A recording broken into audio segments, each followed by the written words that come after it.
নমস্কার বন্ধুরা, খাওয়া হবে জমজমাট চ্যানেলে সবাইকে জানাই স্বাগতম। আজকে আমি বানিয়ে নিয়েছি তালের কেক।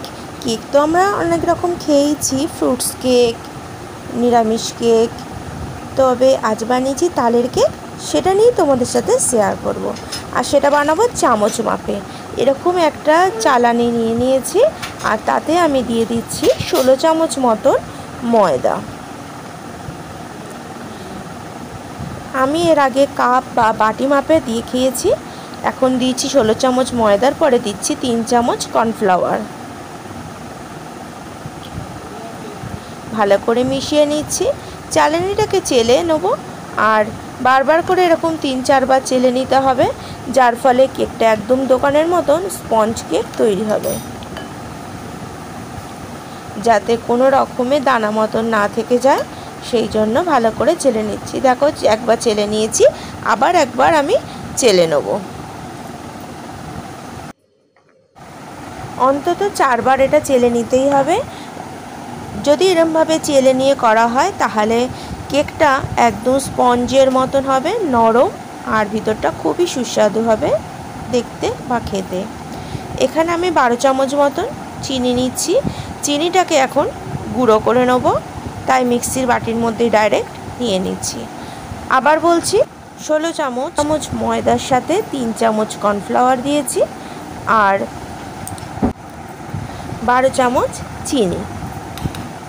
চিনিটা নেওয়া হয়ে গেছে। দেখো, এবার এটাকে আমি একদম গুঁড়ো করে নিচ্ছি। চিনিটা গুঁড়ো করে নেওয়ার পরও আবার এই চালনির মধ্যেই ঢেলে নেব। চিনিটাকেও আমি চেলে নিয়ে এতে অ্যাড করব।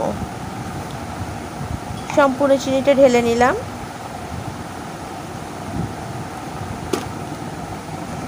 এর মধ্যে দিয়ে দিচ্ছি বেকিং পাউডার। আমি এখানে 2 চামচ মতন বেকিং পাউডার দিয়েছি।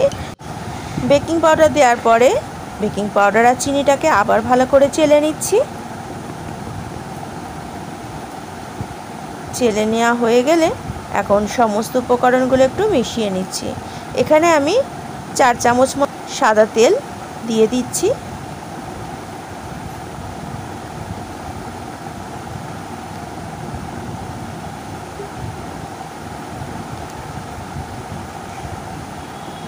আর এখানে দিয়ে দিলাম তালের পাল্প। তাল থেকে পাল্প বার করে রেখে দিয়েছিলাম ফ্রিজে স্টোর করে। সেটা থেকে পাল্পটা নর্মাল টেম্পারেচারে রেখে তারপর এখানে মিশিয়ে নিচ্ছি। আমি এখানে প্রায় 8 চামচ মতন তালের পাল্প ব্যবহার করেছি। তোমরা যদি ময়দার পরিমাণটা কম বা বেশি করে থাকো, সেই হিসাবে তোমরা এখানে তালের পাল্পটা ব্যবহার করো, কম বেশি করে নেবে। আর দিয়ে নিচ্ছি এর মধ্যে দুধ।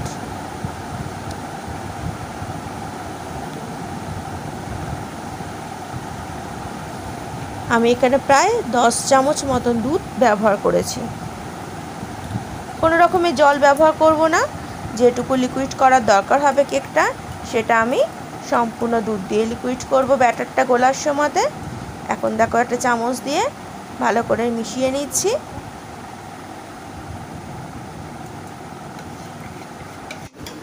এখানে আরও 3 চামচ মতন তাল আমি দিয়ে নিলাম, কারণ ব্যাটারটা বেশ মোটা রয়েছে, আর তালটা একটু পরিমাণটা বেশি দিলে তালের টেস্ট আর গন্ধটা খুবই ভালো আসবে। সেই কারণে আর একটু তাল দিয়ে আমি ভালো করে এটাকে মিশিয়ে নিচ্ছি। খুব বেশি পাতলাও করব না, আবার খুব বেশি মোটাও করব না। তবে অবশ্য করেই খুব ভালো করে এটাকে ফেটিয়ে নিতে হবে, কারণ যদি ভালো করে ফাটানো হয় তবে কেকটা খুবই স্পঞ্জি হয় আর নরম তুলতুলেও হবে। দেখো, একটা হ্যান্ড ব্লেন্ডার দিয়ে আমি বেশ ভালো করে এটাকে ফাটিয়ে নিচ্ছি। আর ফাটিয়ে নিতে বেশ ওপরটা দেখো কত ক্রিমি ভাব চলে এসছে। এখন একটা কেক টিন নিয়ে নিয়েছি, তার মধ্যে অল্প একটু অয়েল দিয়ে ভালো করে এটা অয়েল ব্রাশ করে নিচ্ছি। হাত দিয়েই মাখিয়ে নিলাম আজকে। একটা বাটার পেপার গোল করে কেটে নিয়েছি, আর সেটাকে এখন বেশ ভালো করে চারিদিকে বসিয়ে দিচ্ছি, এবং কেক প্যানটার গায়েও আমি বাটার পেপার লাগিয়ে দিচ্ছি। বাটার পেপার লাগালে কেকটা খুব সুন্দরভাবে ডিমোল্ড করা যায়, আর পুরো দোকানের মতনই মনে হয়। এখন ব্যাটারটাকে আমি এর মধ্যে ঢেলে দেবো। দেখো, দেখে নাও, ব্যাটারটাকে খুব বেশি মোটা করিনি, আবার খুব বেশি পাতলাও আমি করিনি। ব্যাটারটাকে এখন সম্পূর্ণ আমি এই কেক টিনের মধ্যে ঢেলে দিচ্ছি। ব্যাটারটা সম্পূর্ণ ঢেলে নিয়েছি। এখন বেশ ভালো করে আমি এটাকে ট্যাপ করে নিচ্ছি। ট্যাপ করে নিলে কোনো ফাঁকা জায়গা যদি থাকে সেটাই সম্পূর্ণভাবে এটা ঢুকে যায় আর বেশ সুন্দরভাবে এটা রেডি হয়ে যায়। বেশ ভালো করে আমি ট্যাপ করে নিলাম। এখন একটা পুরনো কড়াই নিয়ে নিয়েছি, তার মধ্যে আমি একটা স্ট্যান্ড বসিয়ে দিয়েছি। আর এখন দেখো কেক প্যানটা এতে বসিয়ে দিলাম আর উপর থেকে আমি একটা লিড দিয়ে দেবো। এবার চাপা দিয়ে আমি গ্যাসের ফ্লেমটা একদম লো করে নিয়েছি। কড়াটা অবশ্যই প্রিহিট করে নিতে হবে আগে। 1 ঘন্টা কেকটাকে বেক করতে দিয়েছিলাম। ফিরে আসলাম 1 ঘন্টা পরে। দেখো, এখন একটা টুথপিক নিয়ে কেকের মধ্যে ডিপ করে দেখব কেকটা রেডি হয়েছে কি না। দেখো, কেকটা কত সুন্দরভাবে উঠে এসছে, কাঠিটা কোনো জায়গায় গায়ে লেগে নেই। আর তাহলে কেকটা আমার সম্পূর্ণ রেডি হয়ে গেছে। কেকটা ঠান্ডা হয়ে গেছে, এখন কেকটাকে ডিমোল্ড করে দেখাবো। দেখো কেকটা কত সফট হয়েছে, একদম পারফেক্টভাবে রেডি হয়েছে। দোকানের মতন স্পঞ্জি তুলতুলে নরম কেক যদি ঘরে বানাতে চাও ঠিক এই প্রসিডিওরে বানিয়ে নাও। এখন আমি কেকটাকে উল্টো দিলাম আর একটু ট্যাপ করে নেবো। দেখো কত সুন্দরভাবে কেকটা ডিমোল্ড হয়ে যাবে। দেখো হয়ে গেছে ডিমোল্ড। এবার উপর থেকে বাটার পেপারগুলোকে এখন খুলে নিচ্ছি।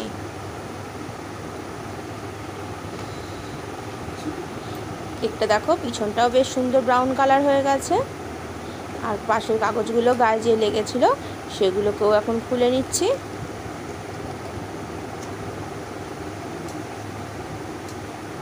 এবার কেকটাকে এখন উল্টিয়ে দেবো।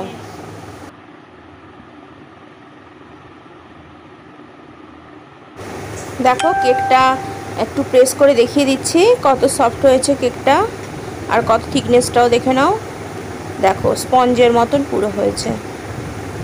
এখন কেকটাকে আমি তোমাদের কেটেও দেখাবো ভিতরটা কীরকম হয়েছে। রাধাষ্টমী স্পেশাল এই তালের কেক রাধাষ্টমীতে তুমি বানিয়ে ঠাকুরকে ভোগ দিতেই পারো। সম্পূর্ণ নিরামিষভাবে তৈরি আর খুবই সহজ পদ্ধতিতে তোমরা অনায়াসে বানিয়ে নিতেই পারো তালের কেক। রেসিপিটি যদি ভালো লেগে থাকে চ্যানেলটিকে সাবস্ক্রাইব করে পাশে থাকা বেল আইকনটিতে অবশ্যই ক্লিক করো। যখন যে রেসিপি আপলোড করব তার নোটিফিকেশান সবার আগে তোমার কাছে পৌঁছানোর জন্য। যদি তুমি আমার চ্যানেলে নতুন বন্ধু হয়ে থাকো আর যদি তুমি আমার চ্যানেলের পুরনো বন্ধু হও, আমাকে সাপোর্ট করে আমার পাশে থাকার জন্য তোমাকে জানাই অশেষ ধন্যবাদ। খাওয়া হবে জমজমাটের, সাথে থেকো, লাইক করো, কমেন্টস করো, শেয়ার করো, সাবস্ক্রাইব করো। আর নতুন নতুন রেসিপি দেখতে হলে অবশ্যই তোমাকে থাকতে হবে খাওয়া হবে জমজমাটের সাথে। দেখো কতটা ভিতরটা স্পঞ্জি টাইপের হয়েছে। কি বন্ধুরা, রাধাষ্টমীতে বানাচ্ছ তো? যখন ইচ্ছা তাল শেষ হয়ে যাওয়ার আগে একবার হলেও এই তালের কেক বানিয়ে খেয়ে দেখতেই পারো। আশা করি খুবই ভালো লাগবে। তালের কেক যারা এর আগে কোনো দিন খাওনি তারা তো অবশ্যই বানিয়ে কমেন্টস বক্সে আমাকে জানিও তোমাদের কেমন লাগলো। ভিতরটাও আমি দেখিয়ে দিচ্ছি। দেখো কতটা জালিকাকার হয়েছে কেকটা। ভিডিওটা আজ এখানেই শেষ করলাম। আবার দেখা হবে ঠিক সন্ধ্যে 7টায়।